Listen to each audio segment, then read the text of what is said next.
student, today we are going to start organic chemistry, some basic principle and technique। ये एक बहुत important chapter है। ये entrance करने से सोचो और तुम्हारा बोर्ड करने से सोचो, और ट्वेल्थ का जितना ऑर्गेनिक केमिस्ट्री है ना, ये इलेवेंथ का कॉन्सेप्ट के ऊपर डिपेंड करता है।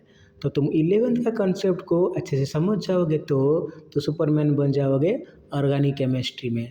तो हम ऐसे पढ़ेंगे ऑर्गेनिक केमिस्ट्री को जैसे ट्वेल्थ का बोर्ड हो जाए, कि तुम्हारा नीट एंट्रेंस हो जाए, कि तुम्हारा जेई एंट्रेंस हो जाए, सबका केमिस्ट्री जैसे कर पाएंगे। मैं सिलेबस वाइज एक एक वीडियो बना रहा हूँ, तुम लोग आराम से अच्छे से नोट में नोट करना। तो आज हम पढ़ेंगे history of organic chemistry, what is organic chemistry and why do we study organic chemistry. ये तीनों पार्ट आज कवर करेंगे वीडियो में। आज से 200 साल पहले, near about in the year of 1780, हमारा जो जीनियस साइंटिस्ट लोग हैं ना, ये क्या किए ना, जो कंपाउंड है ना, ये अलग अलग कंपाउंड है बोल के रिसर्च में पाए। तो इसी हिसाब से ये कंपाउंड को डिफ्रेंशिएट किए, और कंपाउंड को बोले कि दो तरीके से कंपाउंड है, एक ऑर्गेनिक कंपाउंड है और एक इनऑर्गेनिक कंपाउंड है। और ये क्या होता है ना, ऑर्गेनिक कंपाउंड जो है ना, ये लिविंग बींग्स, मतलब जिसके अंदर जान है ना, उसी से ही हम ऑर्गेनिक कंपाउंड बना पाएंगे। और जिसके अंदर जान नहीं है, नॉन लिविंग जो थिंग्स है, उसी में से हम क्या करेंगे, इनऑर्गेनिक कंपाउंड बना पाएंगे। फॉर एग्जांपल देखो, जो ऑर्गेनिक कंपाउंड है, ऑयल हो जाए, शुगर हो जाए, कार्बोहाइड्रेट हो जाए, प्रोटीन हो जाए, जो हम डायरेक्टली प्लांट और एनिमल से ले रहे हैं ना, उसी को क्या बोले, ऑर्गेनिक कंपाउंड। और जिसको हम नॉन लिविंग थिंग से मिल रहा है, सॉल्ट हो जाए, रॉक हो जाए, कैल्शियम कार्बोनेट हो जाए, उसी को इनऑर्गेनिक कंपाउंड बोले।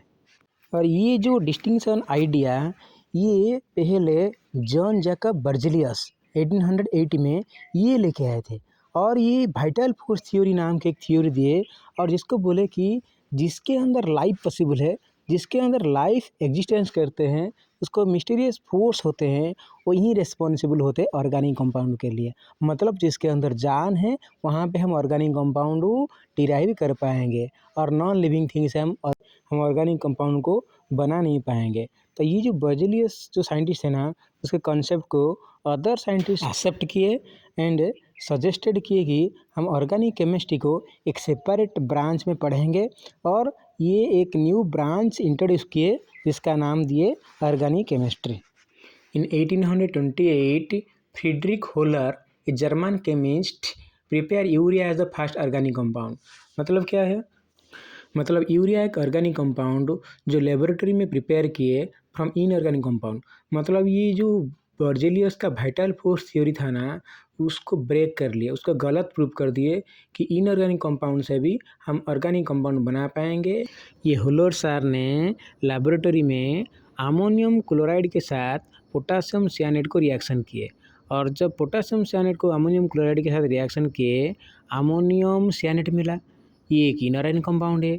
तो अमोनियम सियानेट को जब हीट किए, ये एक यूरिया दिया, तो यूरिया जो हुआ ना, ये एक ऑर्गेनिक कंपाउंड है। तो वहीं पे बाजी पलट गया, ये ऑर्गेनिक कंपाउंड कैसे इनऑर्गेनिक कंपाउंड से बना। तो उसके बाद बर्जेलियस सर का जो कॉन्सेप्ट था ना, उसको रिजेक्ट करके हुलर साहब ने बोले कि हम इनऑर्गेनिक कंपाउंड से भी ऑर्गेनिक कंपाउंड बना पाएंगे। उसके बाद कोल सर ने एसिटिक एसिड बनाए, एंड बर्थलट सर ने मीथेन बनाए, जो इनऑर्गेनिक कंपाउंड से प्रिपेयर किए। चलो अभी हम पढ़ेंगे modern definition of organic chemistry. ये ऑर्गेनिक केमिस्ट्री क्या होता है, study of hydrocarbon and it's derivative. मतलब हम हाइड्रोकार्बन एंड इट्स डेरिवेटिव बारे में पढ़ेंगे। ये हाइड्रोकार्बन क्या है, the compound which are made by carbon and hydrogen. मतलब एक ऐसे कंपाउंड होगा जिसमें से कार्बन एंड हाइड्रोजन होगा, उसको हाइड्रोकार्बन बोलेंगे। एंड इट्स डेरिवेटिव, मतलब कहाँ पर हाइड्रोजन को हटा के कोई भी एक ग्रुप, नया ग्रुप लगाएंगे तो उसको डेरिवेटिव बोलेंगे। अभी देखेंगे why we study organic chemistry. Actually organic chemistry एक ऐसा चीज़ है जो एक नया थिंग बनाएगा, और वी स्टडी द रिएक्शन, हम रिएक्शन को दिखेंगे। यही तो है ये ऑर्गेनिक केमिस्ट्री का स्पेशलिटी और खासियत। तो हम दिखेंगे जब ऑर्गेनिक केमिस्ट्री पढ़ना शुरू करेंगे, हम खुद सोचो 1 मिनट के लिए हम बॉडी कैसे बनाएँ, कैसे ग्रोथ कर रहा है, कैसे मसल बन रहा है, कैसे हम जेनेटिक हो रहा है, कैसे हमारा खाना डाइजेस्ट हो रहा है और भी बहुत चीज़ है जो हम दिखेंगे हमारे चारों तरफ पर डेली टू डे लाइफ में हम जो चीज़ सब यूज़ कर रहे हैं, सोप यूज़ कर रहे हैं, ऑयल यूज़ कर रहे हैं और प्लास्टिक यूज़ कर रहे हैं, पॉलीथीन यूज़ कर रहे हैं, ये सभी हमारा ऑर्गेनिक केमिस्ट्री का वरदान है। देखो हमारा जेनेटिक में डीएनए और आरएनए होता है, जो डीऑक्सीराइबोन्यूक्लिक एसिड और राइबोन्यूक्लिक एसिड, उसमें जो बेसेस होता है ना, ये हमारा न्यूक्लिक एसिड नाम में बनता है, जो एक ऑर्गेनिक कंपाउंड है। हमारा ब्लड होता है, हमारा बॉडी में ब्लड फ्लो करता है, ये भी एक ऑर्गेनिक कंपाउंड है। मसल बिल्डिंग होता है, अमीनो एसिड लेके जाते हैं, कार्बोहाइड्रेट लेके जाते हैं, प्रोटीन खाते हैं, फैट लेते हैं, ये सभी ऑर्गेनिक कंपाउंड है। ये जो पेट्रोल दिख रहे हो ना, ये एक अल्केन सीरीज का ऑक्टेन होता है। जो पॉलीविनाइल क्लोराइड दिख रहा है प्लास्टिक, ये पीवीसी में बनता है। और ये जो डाई है ना, हम डिफरेंट डिफरेंट कलर का शर्ट पहन रहे हैं, टी शर्ट पहन रहे हैं, ये कलरिंग मटेरियल है, एक डाई रिएक्शन होता है। और ये जो मेडिसिन फार्मासिस्ट के लिए दिखेंगे, एस्पिरिन हो जाए, तुम्हारा एंटीबायोटिक हो जाए, एंटीपायरेटिक हो जाए, ये सब मेडिसिन केस में हम केमिस्ट्री हमको दे रहे हैं, ऑर्गेनिक केमिस्ट्री। और भी बहुत कुछ एप्लीकेशन है, ये बारे में देखो डिटेल्स लिखा हुआ है, जिसको हम आगे जाकर डिस्कशन करेंगे।